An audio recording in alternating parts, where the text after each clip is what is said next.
Okay, here what I'm going to do is show you how to drill holes into the side of the saddlebag, Harley saddlebag for your speakers.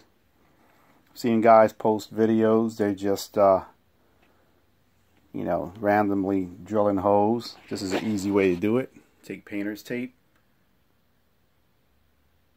and you measure out your lines.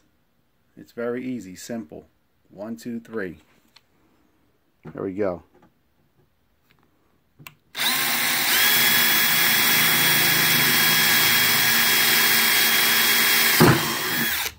Bam. See?